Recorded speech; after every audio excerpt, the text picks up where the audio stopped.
October 1987, Poinsett County, Arkansas. The smell hit Earl Denton before his truck cleared the tree line, standing water and river silt and the particular sweetness of decomposing cattail roots, a smell he had known since he was 9 years old walking these Cache River bottomlands with his father. He parked on the gravel shoulder, stepped out into the cold, and stood at the field's edge without moving. 40 acres, completely underwater. The surface was black and still in the early morning light, broken only by the gray stems of buttonbush and a ragged stand of cattail at the north end. It had been underwater, more or less, for 3 consecutive years. The previous owner, a cotton grower named Lester Hull, had let the county take it for unpaid back taxes in 1985. It sat on the books at the Poinsett County Courthouse for 2 years before the first tax auction. Nobody bid. At the second offering, in September 1987, Earl Denton bid $200. The county clerk accepted without looking up. Earl was 67 that October. He had farmed the floodplain country of northeastern Arkansas for 38 years, long enough to read the topography of a field the way some men read a face, the slight dish in a pasture that held water through March. The clay seemed 6 inches down that dried into concrete in August, the way a stand of buttonbush along a fence line told you exactly where the overflow ran in April. He had $4,200 in the farm account and no debt beyond the mortgage on his 80-acre home placed 2 miles north on County Road 312. If the $200 disappeared completely, the loss was recoverable. But Earl was not thinking about loss. He was thinking about what his father had written in a spiral notebook in the winter of 1959, and about what a sheet of standing water in October actually contained. His neighbor Ray Bullard heard about the purchase at the feed store in Marked Tree before the week was out. He telephoned Earl that evening. Ray said, "You paid money for that pond." Earl said, "I did." Ray said nothing for a moment. Then, "Your wife, no, she does," Earl said. Nadine Denton, 64, had said one thing when Earl told her about the parcel. She looked at him across the kitchen table and said, "You know something, don't you?" Not a question. Something was about to happen on that flooded field. What it was would take 8 months to be understood by anyone other than Earl Denton. The formal assessment came in November. Earl had written a brief letter to the Poinsett County Cooperative Extension Service Office in Harrisburg, asking for soil evaluation assistance on the newly acquired parcel. He listed the acreage, the legal description, and the duration of the inundation. The response, dated November 14, 1987, was signed by County Agricultural Agent Gerald Fisk. It was 2 paragraphs. The first paragraph confirmed receipt. The second paragraph read, in full, "Based on the information provided, the subject parcel exhibits characteristics, specifically its chronic inundation history and predominantly sharky clay soil composition, that render it not suitable for agricultural production of any kind. We would advise against any capital investment in drainage infrastructure given the Cache River's flood recurrence interval for this area. This office is available to assist with evaluation of viable alternatives, including sale or land bank enrollment." Earl folded the letter. He set it on the kitchen table. He did not respond to it. He filed it in a manila folder in the second drawer of his desk, behind the deed. Gerald Fisk was 44 years old, 12 years into his position, and by the standards of northeastern Arkansas extension work, he was considered competent. He held a degree in agronomy from the University of Arkansas, and had helped dozens of Poinsett County farmers navigate the cotton to soybean transition through the 1970s and early 1980s. Was not a careless man. He genuinely believed, looking at the data, that the 40 acres on the Cache River floodplain was dead ground. In December, at the Poinsett County Farm Bureau Christmas dinner in Harrisburg, Fisk mentioned the Denton parcel to a table of 7 farmers, 2 of them Earl's neighbors. He said, "I had a man ask me to evaluate 40 acres that's been underwater 3 straight years. Sharky clay bottom, Cache River flood zone." He paused, paid $200 for it. The table went quiet for a moment, then one of the men laughed and others followed. Earl was not at that dinner. He heard about it from Nadine's cousin Clara, who had been helping in the kitchen and overheard the remark. Clara told Nadine, and Nadine told Earl that night while they were doing the dishes. Earl dried a plate. He set it in the cabinet. He said, "Good." Nadine looked at him. "Good. It means nobody's watching," he said. The legal reality was straightforward and brutal. Earl had no actionable claim against Fisk or the Extension Service for the assessment. The letter was a recommendation, not a contract. Even if it had been wrong in every particular, the Extension Service bore no liability for private agricultural decisions made by landowners who wrote them letters. Earl understood this clearly. He had not written the letter to get help. He had written it to get the assessment on paper, with a date on it and a signature at the bottom. That was a different thing entirely. What he had not told Fisk, what he had not told anyone, was that he already knew what was in that field. His father, Cleo Denton, had farmed bottomland in Mississippi County, Arkansas through the 1940s and 1950s, the kind of ground that flooded every 2 or 3 years without fail and produced extraordinary cotton in the dry years and nothing in the wet ones. Cleo had spent 2 winters in the mid-1950s corresponding with the Louisiana State University Agricultural Center, trying to understand what he kept seeing when his flooded fields came back alive in spring.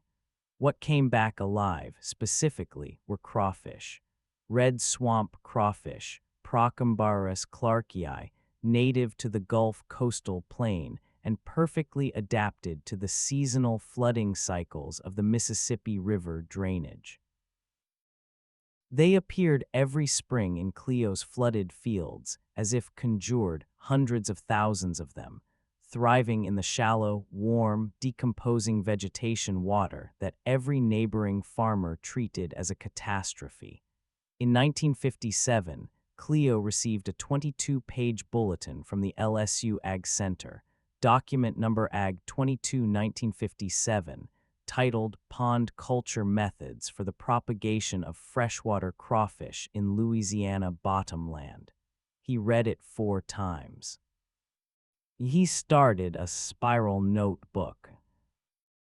Over the next 3 winters, he refined what the bulletin described, the specific water depth requirements, 8 to 16 inches, the vegetative substrate needs, rice stubble or volunteer grasses as a decomposing feed base, the harvest timing relative to water temperature, the levee design that allowed controlled flooding and controlled drainage without expensive pump infrastructure.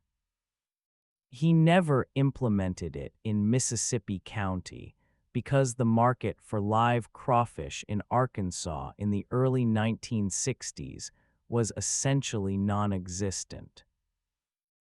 But he kept the notebook. Earl found it in a cedar chest after Cleo died in March 1979. He read it twice on the same afternoon. He understood immediately what it contained. He also understood that the market had shifted. By the mid-1980s, the Cajun food movement out of Louisiana had pushed live crawfish into restaurants and seafood markets across the Mid-South. In 1986, The farm gate price for live crawfish in Arkansas and Louisiana averaged 60 to 68 cents per pound. The demand was outpacing supply. Earl had been watching the Cache River bottomland market quietly since 1983. He knew that chronically flooded fields sold for nearly nothing because every agronomist in the Arkansas Delta evaluated them by what they could grow if drained. Nobody, not a county extension agent, not a university researcher, not a lender, evaluated them by what they could grow if left alone and managed as water. The flooded 40 acres was not a damaged field. It was a pond. The sharky clay that Fisk's letter cited as a liability was the specific soil type that held water perfectly and released it slowly. The same characteristic that made it impossible to drain cheaply was the same characteristic that made it ideal for crawfish impoundment. The cattail and buttonbush already growing around the edges were the organic substrate. The Cache River itself, through a low spot at the northeast corner, was the water source. Earl had not stumbled onto something. He had been looking for this exact parcel for 4 years. He began work in November 1987, 2 weeks after the extension letter arrived. The equipment was a 1963 International Harvester Farmall 560 diesel cherry red under decades of paint and hand grease, with a set of white wheel weights Earl had bolted on in 1971. It pulled a homemade drag blade his father had fabricated from a section of road grader cutting edge, welded to a frame of 2-inch angle iron, 6 feet wide. The tractor had 4,200 hours on the engine when Earl bought it in 1969. It had 11,700 hours on it now. He serviced it every 200 hours without exception: oil, filters, injectors, valve clearances, and logged each service in a green ledger kept in the tractor shed on a nail above the workbench. He started at the northeast corner, where the natural inlet from the Cache floodplain ran in, and worked west along the high ground at the field's edge. The work was building levees, low earthen berms, 18 inches tall and 4 feet wide at the base, packed firm by repeated passes of the blade. He worked in the cold November mornings, the exhaust from the 560's diesel stack rising white into the 34-degree air, the mud behind the blade turning over in heavy, chocolate-colored strips that smelled of wet iron and decay. He divided the 40 acres into 3 compartments: a western pond of roughly 18 acres, a central pond of 14 acres, and an 8-acre eastern holding area adjacent to the inlet. The levees between them had small corrugated culverts, 8-inch diameter, 48 inches long, that Earl set by hand with a post-hole digger and a pipe wrench. Each culvert had a wooden stop board, a simple plank gate he could lift or drop to control water movement between compartments. Nadine brought lunch to the field 3 times a week that November. She did not ask questions. She set the food on the tailgate, poured coffee from a thermos, and sat in the truck cab while Earl ate. Some days they talked. Some days they did not. Ray Bullard drove past on the county road twice in November and once in December. On the 3rd pass in mid-December, he pulled over and walked to the fence line. Earl was running the tractor along the north berm. Ray watched for 20 minutes. When Earl came close on a pass, Ray called out, "What are you building levees for? You're making it hold more water." Earl stopped the tractor. He said, "Yes." Ray stood there. He said, "So you want it to flood?" Earl put the tractor back in gear. By January 1988, the 3 compartments held water at controlled depths: 12 inches in the western pond, 14 in the central, and 8 in the eastern holding area. The inlet culvert from the Cache floodplain, a 12-inch galvanized pipe already in place when Earl bought the land, ran continuously from December through February as the river ran full. The water temperature in January averaged 48 degrees Fahrenheit, measured each morning with a mercury thermometer Earl pushed into the mud at the pond center. Crawfish were dormant below 55 degrees. He knew this from the notebook. He was not expecting activity. He was building the environment. Gerald Fisk drove past the field in late January on his way to another farm call. He slowed, saw the farmall sitting at the levee edge, saw Earl standing in mud to his boot tops, and drove on. He mentioned it that evening to a colleague. Denton's out there building little levees around his pond. I don't know what he thinks he's doing. His colleague said, "Bless his heart." February brought the first sign. Earl walked the Western Pond levee on a 58-degree morning, the first warm week of the month, the ground still cold underfoot but the air carrying something different, and noticed the mud at the levee edge was disturbed in a line. Small round holes, each about the diameter of a pencil, pressed into the waterline clay. He knelt and examined the row of holes with 2 fingers. He did not smile. As he stood up, looked at the water for a moment, and walked back to the truck. That evening he wrote one line in the green ledger, Feb. 9, Burrow sign West Pond and W corner. He went back to work. March brought a complication that had not been in the forecast. The Cache River ran flood stage from March 3 through March 19, higher than the National Weather Service had predicted.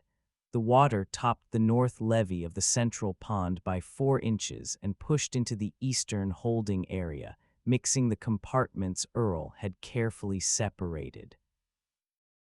He drove to the field in the rain on March 5 and stood at the north berm for a long time, watching the water run over. His boots sank into the saturated berm. The rain hit the back of his neck in the gray mid-morning light. He had 2 options: attempt emergency levee reinforcement with the farmall while the ground was saturated, which risked bogging the tractor in the berm itself, or open the culvert gates and allow the compartments to equalize, accepting the loss of his depth control for the season. Chose a third thing. He drove the tractor to the south levee, lowered the blade, and cut a controlled relief channel, 8 inches deep and 2 feet wide, through the south berm into the low pasture beyond the field. 4 passes in rain so heavy the visibility was 40 feet. The excess water ran out. The pond levels dropped to within 2 inches of his target depths. He blocked the relief channel with a sandbag plug that afternoon and packed the berm back up over it the following week when the ground firmed. Ray Bullard saw the channel cut from the road and telephoned that evening. Ray said, "I see you lost your levee." Earl said, "I didn't lose it, I used it." Ray was quiet. He said, "All right," and hung up. By April, the water temperature in the western pond had climbed to 63 degrees. Earl began seeing crawfish at the surface in the early mornings, small juvenile animals moving through the grass stems at the pond edge. He did not count them. He noted the temperature and the date. He began broadcasting wheat middlings across the western pond from the back of a flat-bottomed aluminum johnboat he paddled by hand, 12 pounds per acre, twice weekly, as the 1957 LSU Bulletin specified. The crawfish fed on the decomposing wheat and on the invertebrates the wheat attracted. The pond ran exactly as Cleo's notebook had described. During this same period, a quieter process was underway. Earl had met in January with a Jonesboro attorney named Carol Waverly, who specialized in agricultural disputes. He did not hire her. He asked her one question: if a federal extension service office issued a written assessment that materially misrepresented the productive capacity of a piece of agricultural land, what remedies existed for the landowner? Waverley told him the remedies were narrow, but the documentation requirements were simple: keep dated production records, keep the original correspondence, and file a formal inquiry with the USDA state office in Little Rock if and when the results warranted it.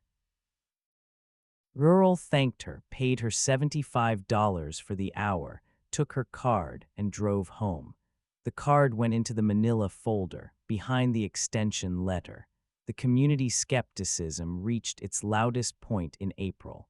A soybean farmer named Donnie Harps telephoned Earl directly after reading a newspaper item about Louisiana crawfish operations. He said, "Earl, I think you need to talk to someone at the university before you get too far into this. I've got a friend at the extension office who says that Sharkey clay doesn't hold up right for that kind of thing." Earl said, "I appreciate the concern, Donnie." He set the phone down.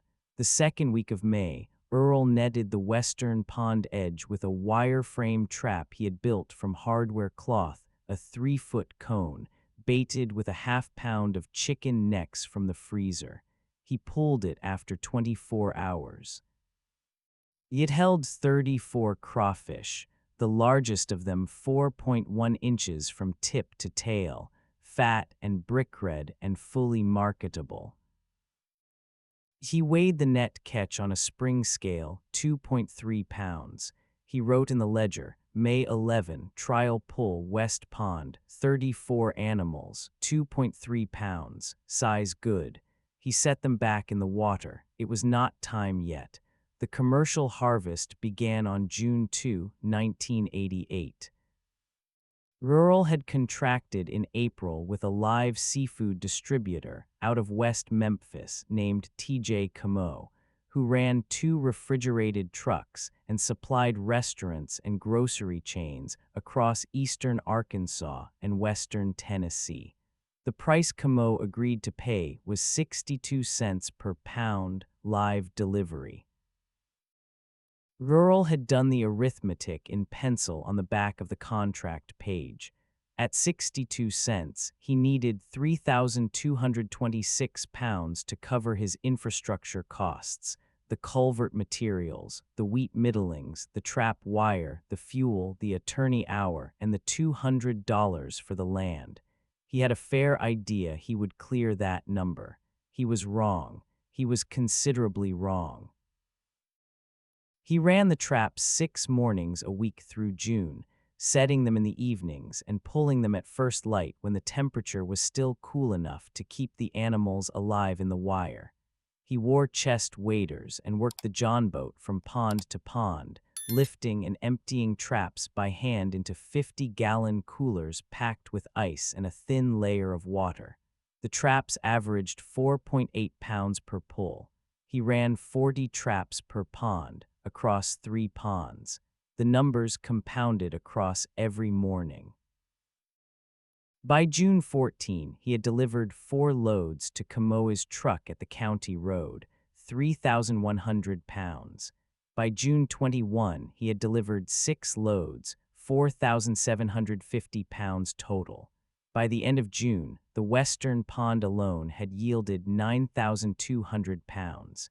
He harvested through the first 2 weeks of July, rotating the trap pressure across all 3 ponds to let the population cycle. When he pulled the final traps on July 16, 1988, he had his total. He sat in the truck at the field edge with the ledger open and added the columns with a pencil twice to be certain. 18,400 pounds, total gross at 62 cents per pound, $11,408, from 40 acres purchased for $200. He drove home. Nadine was at the kitchen table drinking coffee. He set the ledger open in front of her and put his finger on the bottom line. She looked at the number for a long time. She looked up at him. She said, Cleo would have done something like this. Earl said he thought about it. She poured him a cup of coffee. They sat at the table. That was all. Word moved the way word moves in small farming communities, person to person, at the feed store, at church, across the co-op counter. T.J. Camo told 2 distributors in Memphis. One of them mentioned it to a reporter at the Arkansas Gazette named Ellen Prout, who covered agricultural development for the paper. She called Earl in late July. He spoke with her for 20 minutes and answered her questions without decoration. The acreage, the purchase price, the yield, the methodology in general terms. The story ran on August 4, 1988, on the front page of the Gazette's business section. Poinsett County farmer harvests 18,400 pounds of crawfish from flooded field he bought for $200. Ray Bullard read the paper at his kitchen table. He read the story twice. He did not believe it. He drove to Earl's farm that afternoon and asked to see the ledger. Earl brought it out.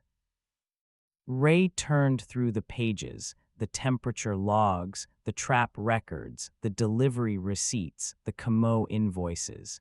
He stood there holding the ledger with both hands.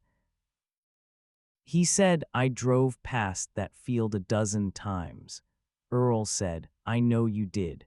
Ray handed the ledger back. He said, I should have asked you what you were doing. Earl said, it wouldn't have changed anything if you had.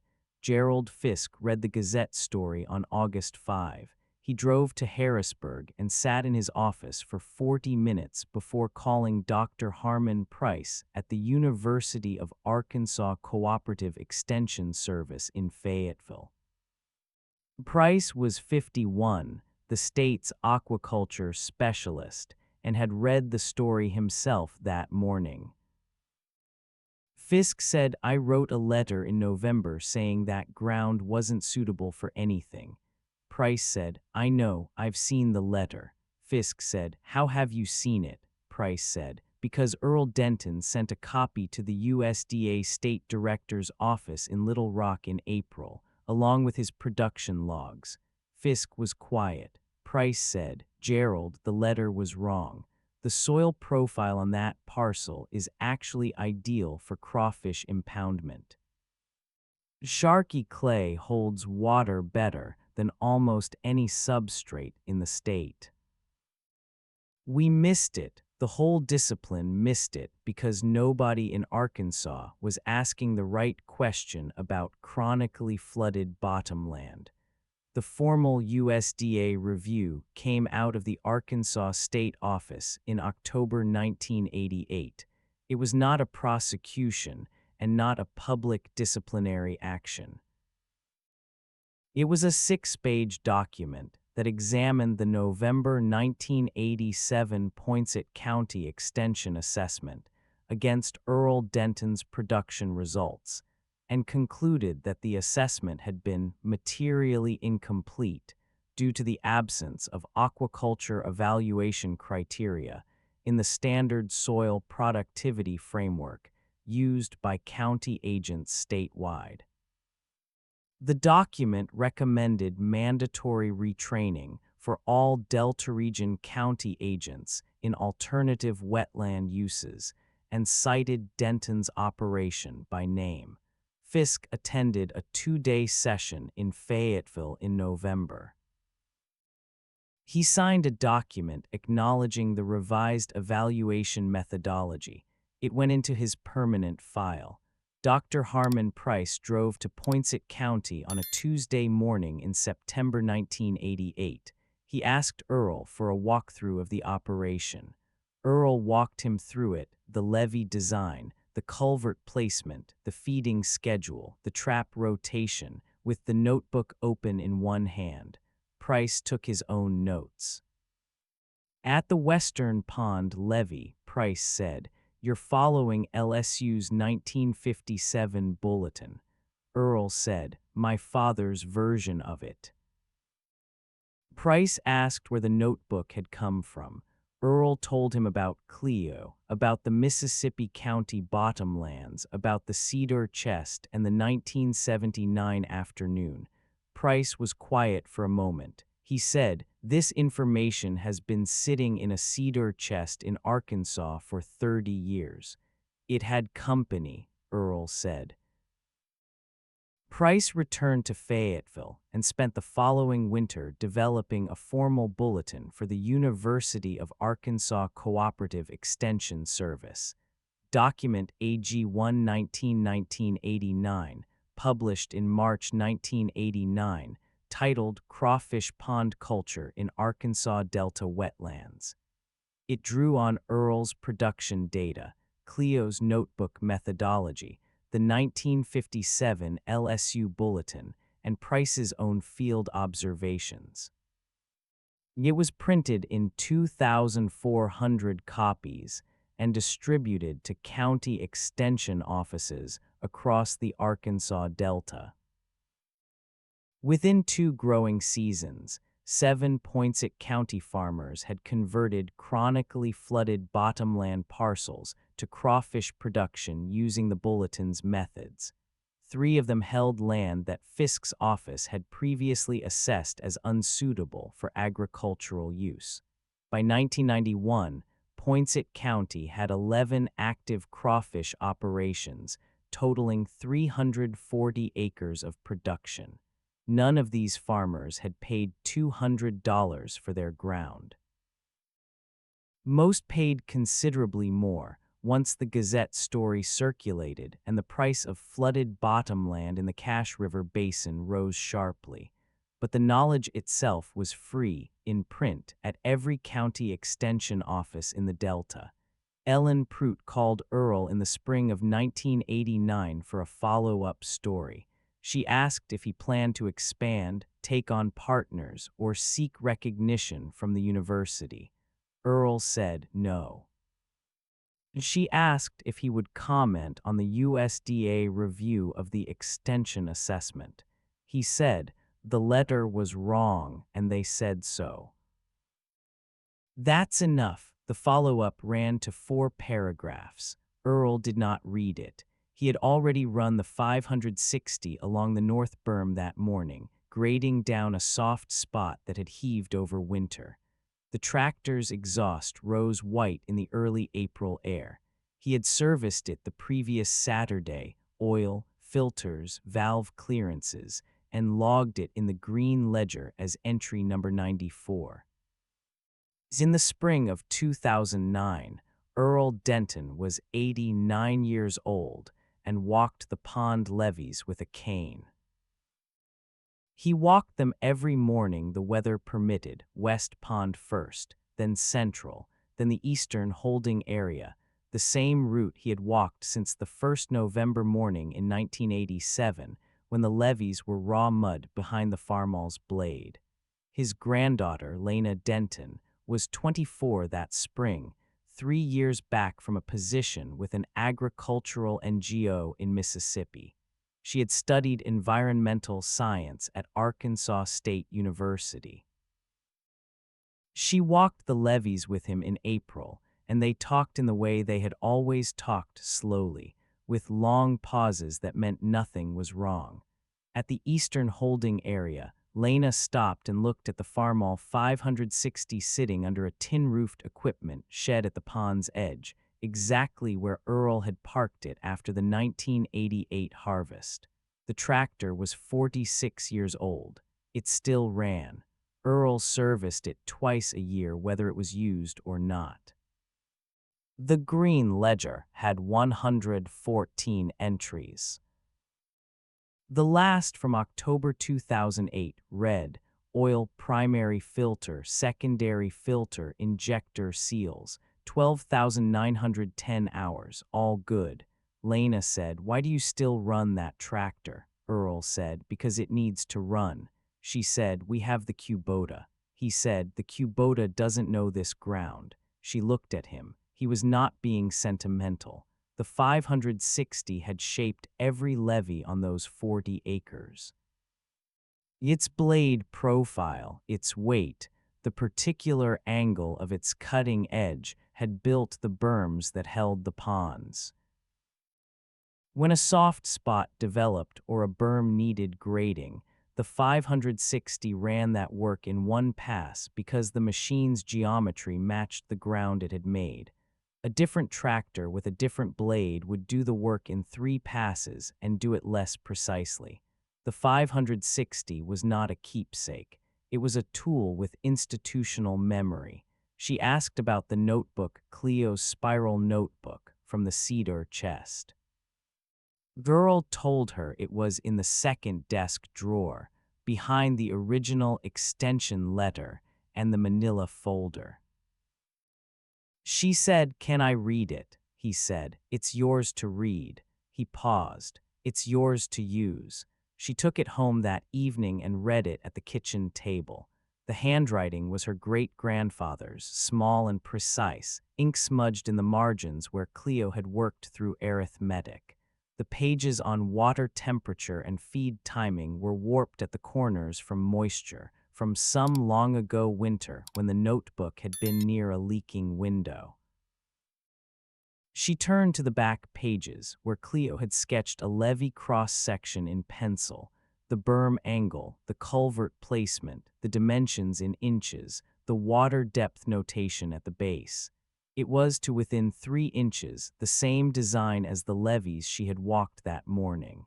She made a photocopy at the Harrisburg Library that week and put the copy in a Ziploc bag in the filing cabinet.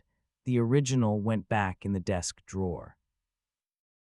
She began managing the crawfish operation that June, walking the ponds each morning, running the feeding schedule, pulling the traps on the same 6-morning rotation Earl had established in 1988. She kept the green ledger. Her first entry matched the style Earl had used since the beginning: date, observation, measurement, nothing more. She also read the original extension letter from November 1987. She read it twice. She kept it where Earl kept it, behind the deed, in the manila folder in the second drawer. When asked later why she kept it, she said, "Because it was wrong, and the field is still here." The 40 acres in Poinsett County, Arkansas sits exactly as it has since November 1987, 3 ponded compartments divided by low earthen levees, fed by a galvanized pipe from the Cache River floodplain. The Sharkey clay holds the water through the cold months and warms slowly in April and sustains the crawfish through their season, as it has through every season since the first year Earl Denton set his traps. A stranger driving the county road would see flat water, levee grass, a tin-roofed equipment shed at the pond's edge. They would not stop. They would not know that the ground under the water was the same ground Gerald Fisk's letter described as not suitable for agricultural production of any kind. The same ground that yielded 18,400 pounds in a single season. The same ground described in an extension bulletin that has been reprinted 3 times and cited in USDA wetland agriculture guidance documents for the Mississippi Delta region. The 1963 Farmall 560 is still in the shed. Lena services it. The ledger has 131 entries spanning 4 decades. Cleo's spiral notebook, with the smudged margins and the warped pages and the penciled cross-section at the back, is in the second desk drawer where Earl put it in the winter of 1987 before he drove his truck to the county road and stepped out into the cold and smelled the standing water and understood, with complete precision, exactly what he was looking at. What Earl Denton did was not luck, and it was not stubbornness. It was the application of specific knowledge, accumulated across 2 generations, to a condition that the prevailing system had not yet learned to see as anything other than a failure. The mistake that destroyed the field's value in everyone else's eyes was the same fact that made it worth $200 and worth everything that followed. The water was not leaving. That was the whole point.